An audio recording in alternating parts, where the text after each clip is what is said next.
Hola, muy buen día. Antes que nada, gracias por atender virtualmente esta plática. Es un placer para mí estar aquí en el contexto del 54 Congreso Nacional, la Sociedad Matemática Mexicana, y compartir con usted mi trabajo de investigación. Me presento, yo soy Bernardo Pulido Gaitán.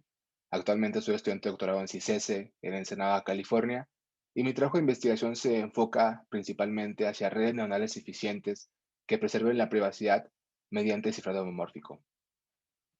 Y bien, sin más, el cómputo de la nube es ampliamente conocido en el cómputo moderno, dada la gran cantidad de beneficios que ofrece a los usuarios. Una ventaja preponderante de sus servicios es que no se requiere un manejo directo por parte del usuario para acceder a recursos de almacenamiento de datos o poder de cómputo de manera remota. Esos servicios en la nube han estado generando soluciones para diferentes tipos de necesidades, diferentes oportunidades, diferentes industrias. Un ejemplo de ello es el paradigma naciente Machine Learning as a Service, aprendizaje de máquina como un servicio. Este paradigma hace prácticamente referencia a un conjunto de soluciones flexibles y escalables para entrenar y desplegar tus modelos de aprendizaje de máquina sobre la nube de manera remota. Sin embargo, una limitante importante de sus servicios es la baja protección a datos sensibles. El simple hecho de usar un tercero remoto, un tercero sobre la nube, implica problemas severos de ciberseguridad, donde un tercero no autorizado, un tercero malicioso, puede llegar a robar, duplicar, ver o usar tu información sensible, tu información confidencial. Aquí la problemática es que cuando trabajamos sobre modelos de aprendizaje de máquina, usualmente trabajamos sobre información confidencial, información bancaria, información médica, información personal, por lo que no basta con una buena predicción, no basta con una clasificación acertada, sino que requerimos un manejo adecuado en términos de privacidad de dicha información confidencial. Entonces, por una parte, busco procesar mi información mediante modos cognitivos de aprendizaje de máquina y extraer valor de mi información. Y por otra parte, busco protegerla ante un tercero malicioso al codificarla. Esta intersección de objetivos en conflicto genera una nueva línea de investigación naciente con gran potencial que abordamos dentro de ese trabajo de investigación. El problema radica principalmente en que los sistemas convencionales, si bien son eficientes y son capaces de proteger información almacenada al ser codificada, también son capaces de proteger información en movimiento de un punto A a un punto B en la red. Estos no son capaces actualmente para proteger información en uso. El hecho de yo procesar mi información implica un proceso de encriptación en la primera instancia, por lo que en ese proceso donde yo decripto para procesar, dejo que esta información sea vulnerada por parte de un tercero malicioso. Siendo así, técnicas que preserven la privacidad han surgido como un elemento clave en el campo de Machine Learning as a Service, en el campo de cómputo de nube. A fin de ilustrar los problemas de privacidad sobre un ambiente en la nube en términos de procesamiento de aprendizaje de máquina, pensemos en el siguiente escenario. Imaginemos que tenemos secuenciado nuestro ADN y la pregunta que ustedes analicen es, ¿qué hago con este archivo? ¿Qué hago con esta cadena genética? Desde una perspectiva, desde un punto de vista de un científico de datos, él te dirá que la compartas. Si tú compartes y procesas tu información genética con modelos avanzados, precisos de aprendizaje de máquina, tú pudieses obtener una gran cantidad de valor. Pudieses diagnosticar si es propenso a padecer patologías a mediano o largo plazo, entre otras enfermedades. Sin embargo, desde un punto de vista de un experto en privacidad, él te dirá que mejor la escondas o mejor aún bórrala, ya que si tú compartes tu ADN con un tercero remoto, tú parcialmente compartes el ADN de tus hijos, tus hermanos, padres. En general, si esta cadena genética llega a un tercero malicioso, esos son severos problemas de privacidad, tú y tu familia completa. Pudiésemos encontrar analogías de este ejemplo con datos médicos, datos financieros, datos comportamentales. De ahí surge el cuestionamiento de, ¿será posible delegar el procesamiento de mis datos sin dar acceso como tal a ellos? Homorphic Encryption da respuesta a dicho cuestionamiento al permitir el procesamiento de datos codificados, es decir, sin un proceso de encriptación o sin ninguna clave secreta. Siendo así, el usuario podría delegar el procesamiento de sus datos sin dar acceso como tal a ellos, sin realmente un riesgo alguno de que puedan robar o manipular su información confidencial, dado que esta información no está codificada. En ese slide vemos un enfoque convencional donde un usuario tendría que codificar su información para transmitirla a través de una red no segura a un tercero remoto. Una vez en la nube, este tendría que decriptarlo, dar acceso a su información para procesar la información y volver a encriptarla. Sin embargo, en este proceso donde yo decripto para procesar, dejo que esta información sea vulnerada por parte de un tercero malicioso. Con Homomorphic Encryption esto no sucede, ya que todo el proceso se ejecuta sobre datos codificados. Con Homomorphic Encryption, tanto el almacenamiento como la transmisión, como el procesamiento, se ejecuta sobre información codificada. Bien, como ejemplo teórico, vemos aquí unos mensajes que corresponden a dos enteros 5 y 8. Esos mensajes se codifican con un esquema homomórfico a fin de generar dos cifertextos, dos textos codificados. Mediante homomorphic encryption, nosotros podríamos operar sumas y multiplicaciones aritméticas sobre los mensajes codificados y obtener la respuesta después de decriptar como si hubiéramos operado directamente sobre los mensajes normales, sobre los mensajes sin codificar. En este slide vemos una naturaleza, un esquema de esta índole, la esencia como tal de homomorphic encryption, donde un usuario convencional llamado Alice cuenta con un conjunto de datos llamados X y una clave secreta. Alice encripta su información con una clave pública generada a través de la clave secreta y manda una función que también desea computar sobre la información codificada. El servidor del lado derecho, un servidor honesto pero curioso, evalúa la función que nos envió Alice sobre la información codificada y encuentra la codificación de la función f computada sobre x directamente. Alice recupera su información y utiliza su clave secreta para decriptar la función computada sobre x. En este escenario, en este proceso, Alice logró su cometido, el servidor hizo lo que tenía que hacer, pero nunca supo realmente qué es lo que estaba haciendo. Aquí un punto importante es que el proceso de legar procedimiento de mis datos implica que me cueste menos encriptar X y encriptar F de X y yo mismo computar F sobre X. Otro punto importante es que las operaciones de decriptación, de encriptación, de evaluación y generación de claves son procesos que se ejecutan en tiempo polinomial con respecto a un parámetro de seguridad lambda. Sin embargo, un limitante importante de los sistemas homomórficos es que solamente cuentan actualmente con soporte para dos operaciones aritméticas, sumas y multiplicaciones, por lo que si buscamos aplicarlos sobre modelos cognitivos de aprendizaje de máquina como redes neuronales, máquinas de soporte vectorial, árboles de decisión, regresiones logísticas, se requieren más operaciones más allá que sumas y multiplicaciones. Requerimos operaciones no aritméticas como la comparación de números, detección de signos, divisiones, entre otras operaciones. Otra limitante corresponde a que todo texto codificado cuenta con un ruido asociado, que al principio si bien es pequeño. El problema es que cada vez que operamos de manera homomórfica sobre textos codificados, operamos sobre los ruidos, lo que lo incrementa con cada operación aritmética. Si este ruido es pequeño hasta cierto umbral, el ruido puede ser corregido. Pero si el ruido es demasiado grande después de cierto umbral, este proceso de encriptación puede llegar a fallar. Por lo que esta noción de ruido limita la cantidad de operaciones homomórficas que podemos efectuar sobre textos codificados. Otro punto importante es que si aplicamos una función a los textos codificados, la función se aplica a los ruidos, lo que lo incrementa con el grado de f. Y finalmente, otra limitante importante de esos esquemas homomórficos es que cuentan con operaciones computacionales altamente costosas, como lo es bootstrapping y key switching. Bootstrapping hace referencia a un proceso para control de ruido y key switching hace referencia a una operación para manejo de claves públicas. Básicamente, la operación de bootstrapping es la evaluación de la función de encriptación de manera homomórfica, donde obtendríamos una codificación con menos ruido que la original.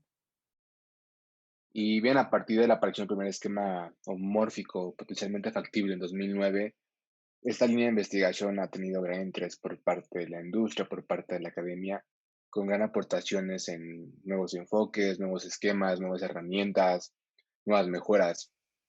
En realidad, después de décadas de ser considerado un problema teórico, puramente teórico, hoy por hoy es técnicamente factible para algunos dominios del mundo real y se considera una herramienta potencial ante una era postcuántica. En esta gráfica observamos el interés por parte de la academia, por parte de la industria, en desarrollar técnicas de aprendizaje de máquina mediante homomorphic encryption que permitan clasificar o predecir sobre información confidencial de manera encriptada. En ese contexto, una aplicación altamente perseguida por parte de la academia y por parte de la industria, particularmente en el contexto de la nube, es una red neuronal que permita clasificar sobre información confidencial de manera codificada. De ello, que es una red neuronal, es prácticamente un modelo inspirado que emula el comportamiento del cerebro humano a fin de habilitar un aprendizaje, relaciones subyacentes sobre grandes conjuntos de información. Una red neuronal está compuesta básicamente por un conjunto de nodos llamados neuronas, donde cada neurona es una unidad básica que recibe una entrada y genera una salida para la siguiente capa de neuronas. Entonces, la meta yace en habilitar una clasificación o una predicción a ciegas no interactiva sobre información confidencial, sobre información codificada. De manera que una nube pueda procesar, pueda clasificar, pueda predecir su información encriptada sin saber realmente qué es lo que está haciendo y aún así hacerlo adecuadamente. El enfoque que trabajamos nosotros consiste en aplicar un enfoque homomórfico a las entradas de la red y propagarlas de manera homomórfica capa por capa. Una neurona ejecuta dos operaciones elementales. Primero, una suma ponderada, tomando las entradas de la neurona y un conjunto de pesos asignados a cada entrada, la cual corresponde prácticamente a sumas y multiplicaciones, por lo que no hay gran problema. El problema radica en la activación de la neurona. Activaciones como sigmoide, como ReLU, como tangente hiperbólica, requieren operaciones de comparación o división, es decir, más allá de sumas y multiplicaciones.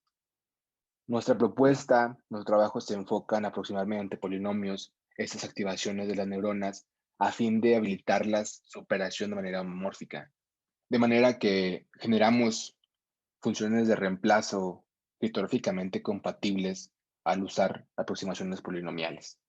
El desafío consiste en aproximarlos lo más preciso posible con el grado posible, dado que mayor grado, mayor cantidad de multiplicaciones, mayor cantidad de operaciones homomórficas y por ende generamos más ruido. Y entre más ruido generamos más operaciones costosas como bootstrapping, lo que lo hace todavía aún más costoso. Siendo así, a diferencia de neurona típica, una neurona normal, una neurona homomórfica cuenta con entradas, pesos, sesgo y salida encriptada, donde la función de activación corresponde a una aproximación polinomial que solamente consiste en sumas y multiplicaciones homomórficas. El reto ahí consiste en aproximar esas activaciones con el menor grado posible del polinomio. Siendo así, hacia una red neuronal práctica que preserve la privacidad con homomorphic encryption, se requiere una aproximación rápida y precisa a fin de habilitarla de manera adecuada. Ahí está el reto. A fin de habilitar una red neuronal que preserve la privacidad con homomorphic encryption, basta con aproximar mediante polinomios bajo grado la función de comparación. Una comparación que preserve la privacidad pudiese denotarse mediante el problema de los millonarios de Yahoo. Yahoo propone un escenario donde los millonarios buscan comparar sus riquezas sin realmente desplegar sus montos, sin realmente desplegar sus cuentas, sus riquezas. Con Homomorphic Encryption el enfoque es el siguiente. Codificamos la riqueza de Alice, codificamos la riqueza de Bob, enviamos las riquezas, los montos a un servidor en la nube y este ejecuta la operación de comparación de manera homomórfica, de manera que encuentra la codificación de la respuesta de la función de comparación. De manera que Alice y Bob puedan conocer quién es más rico que quién sin realmente conocer el monto del otro. Asimismo, la nube fue capaz de procesar la función de comparación sin realmente saber la riqueza ni de Alice ni de Bob. La función de comparación es muy simple. Basta con arrojar un 1 en caso de que A sea mayor a B, un 0 en caso contrario y un medio en caso de que sean idénticos los elementos. Sin embargo, el enfoque para comparar números codificados depende directamente del esquema homomorfo que estemos trabajando. Hay dos tipos de esquemas homomórficos, basados en números enteros y basados en números de precisión fija, números reales. Dado que nuestro objetivo radica en aplicar esos esquemas sobre redes neuronales, cuales trabajan con números de precisión fija, nos interesa hacer una comparación homomórfica sobre números reales, sobre números de precisión fija. Meramente informativo, para técnicas basadas en enteros, existen enfoques bien fundamentados, eficientes, para hacer una comparación segura, dado el uso de técnicas como interpolante de Lagrange, o bien mediante el uso de características posicionales de los elementos. Si pudiésemos secuenciar un elemento mediante sus características posicionales, podríamos habilitar una comparación bit por bit, lo cual, si bien es costoso, sería preciso. Y para sistemas no posicionales, como lo es RNS, habría que hacer una conversión de un no posicional a un sistema posicional y hacer la comparación sobre el posicional, mediante técnicas como el teorema de residuo chino o método de aproximación, entre muchos otros. Como ya mencioné, estas técnicas solo son aplicables cuando el espacio de características es reducido, cuando tenemos un espacio finito discreto, por lo que para números de precisión fija, números reales, esto es muy complejo en términos de computación. Son inaplicables.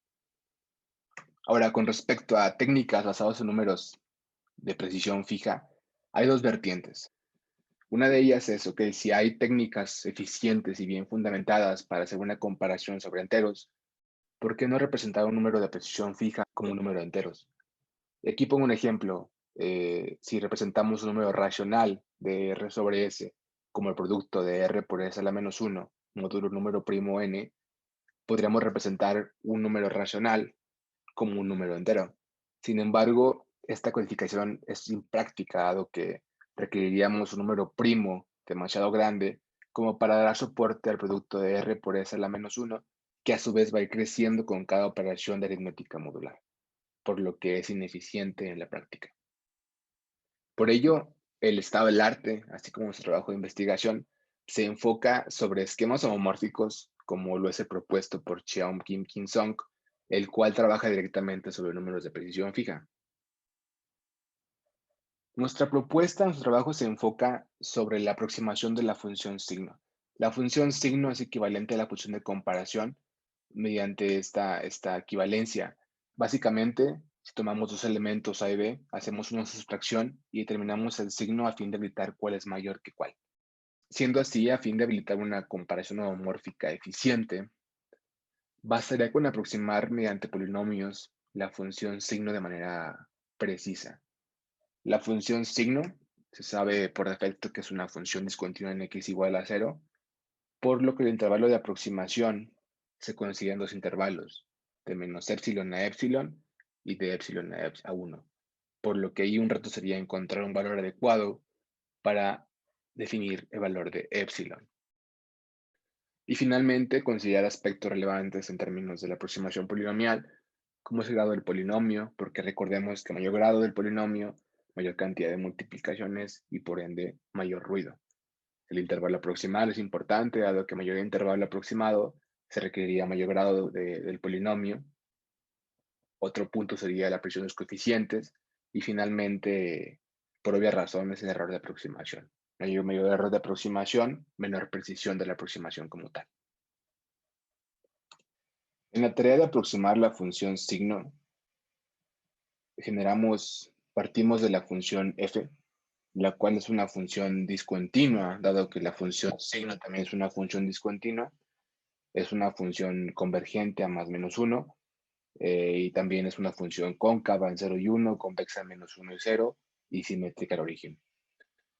De manera que para cada n mayor a 1, tenemos un polinomio de grado 2n más 1 que cumple estas propiedades dada la siguiente función. Nuestro trabajo, nuestra propuesta, así como otros en el estado del arte, es generar composición de la función f, de manera que después de decomposiciones podamos aproximar la función signo y así habilitar una comparación sobre números codificados.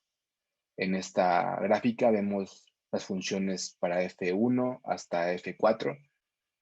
Y bien, aquí meramente ilustrativo, generamos 4 funciones f para n de 1 hasta 4 y 4 polinomios minimax llamados G. Hicimos una composición de f con g para cada n y generamos su composición, misma que se muestra en la parte inferior derecha. Ventajas de usar composición de polinomios. Aquí incluyo las tres principales. Prácticamente se ha encontrado que la composición de dos polinomios de grado n requeriría menos tiempo de cómputo que un polinomio de grado n por n. Asimismo, una composición de 3 veces f y 2 veces un polinomio minimax como g proveería mejor aproximación a la función signo que 5 veces la función f por sí sola.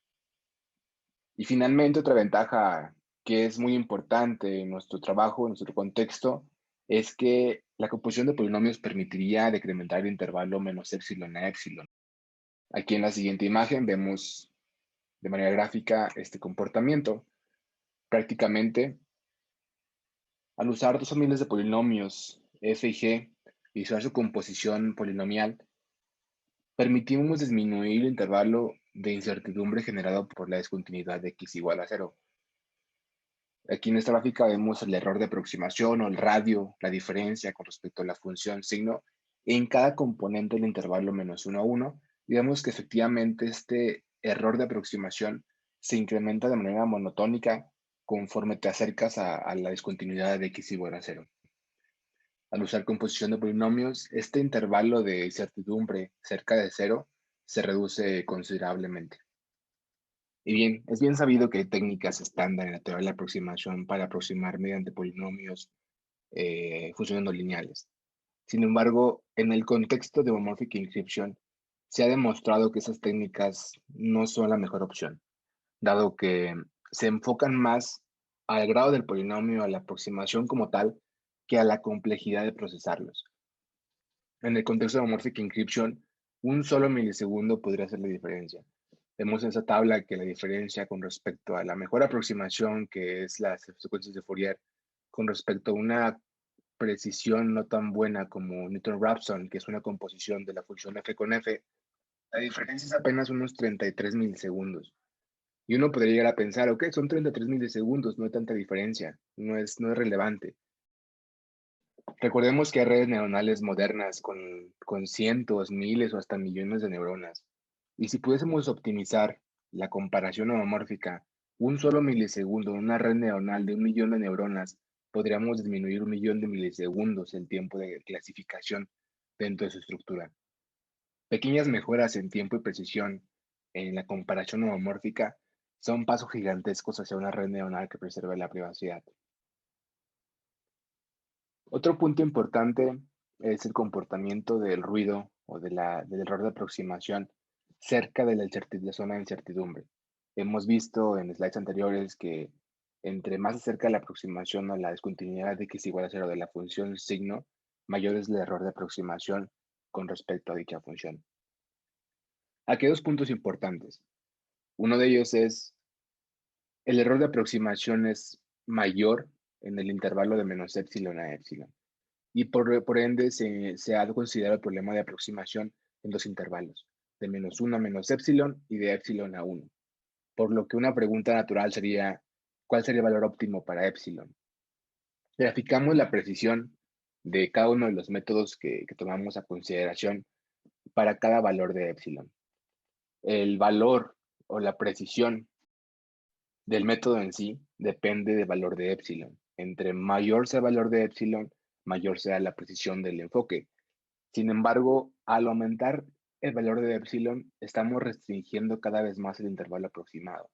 De manera que una neurona solamente podría tomar como entradas este cierto valor aproximado. En caso contrario, la salida tendería a diverger a un número muy grande, lo cual llevaría a resultados de clasificación erróneos o imprecisos por parte de la red neuronal en sí. Bien, aquí dos puntos a considerar. Mientras que para enfoques que son no minimax, como es composición, Newton-Raphson, la precisión aumenta de manera monotónica con el valor de epsilon. Sin embargo, para métodos que son minimax, un buen valor, un buen trade-off sería un epsilon igual a 0.12. Hemos encontrado que la precisión a partir de un epsilon 0.12 son mínimas mejoras, por lo que ya no valdría la pena sacrificar un poco más de intervalo aproximado a costa de una mínima mejora en precisión. Y bien, a fin de habilitar un panorama general a un tomador de decisiones, hicimos un análisis de objetivo a fin de graficar los objetivos en conflicto de tiempos de generación y tiempos de comparación con respecto a la precisión de cada uno de los métodos. Frente de aproximado de Pareto ofrece un buen trade-off para un tomar decisiones a la hora de decidir qué técnica o qué método incluir dentro de su modelo cognitivo a fin de habilitar un modelo de comparación homomórfica y así habilitar una red neuronal que preserve la privacidad. Vemos que el frente no dominado de Pareto nos muestra que la solución más compleja pero más precisa es la secuencia de Fourier. Y bien, el caso contrario sería una técnica basada en Newton-Raphson, que como ya mencioné anteriormente, es un enfoque de una composición de la función f en dos ocasiones. Mm, y bien, una técnica que podría permitir un buen balance de ambos objetivos en conflicto, pues una tripulante de Chebyshev, mismo que se concentra principalmente en los puntos finales del intervalo aproximado, lo que provoca, por ende, la interpolación en la mayoría de los puntos finales iniciales y menos oscilación en la aproximación en sí. Bien, cabe mencionar que somos un grupo de trabajo sólido, grupo de trabajo fuerte, que estamos trabajando sobre diferentes líneas de investigación, pero siempre convergiendo hacia un mismo objetivo, el cual les consiste básicamente en generar algoritmos, modelos cognitivos que permitan procesar información confidencial sobre datos codificados.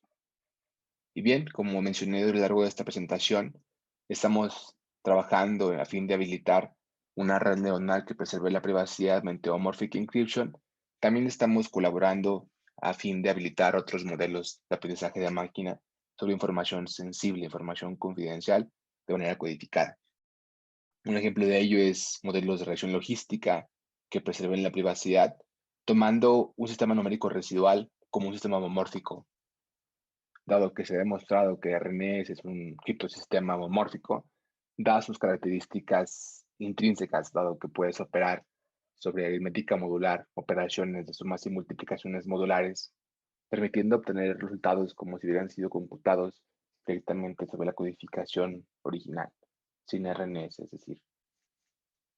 Y bien, también sobre aproximaciones mediante polinomios, como vimos a lo largo de esta presentación, a fin de habilitar una evaluación homomórfica sobre activaciones de neuronas sobre una estructura neuronal. Y para ello, enfoques como composición de polinomios, como el que vimos en esta presentación. También hemos trabajado sobre cómputo evolutivo a fin de permitir una buena aproximación que no solamente sea menos compleja, sino que también sea precisa. El objetivo sería contar con una aproximación que permita una precisión como una secuencia de Fourier y una complejidad como una composición. Y por último, sobre enfoques de aproximación polinomial usando un esquema jerárquico a lo largo de las capas de la red neuronal. También hemos trabajado arduamente a fin de habilitar el primer esquema homomórfico sobre números racionales. Esto permitiría operar sobre datos codificados sin errores de aproximación, sin errores de escalamiento. Y bien, de mi parte es todo. Muchas gracias por su atención. Si hay alguna pregunta, comentario, sugerencia, aquí les dejo mi correo electrónico. Muchísimas gracias. Hasta luego.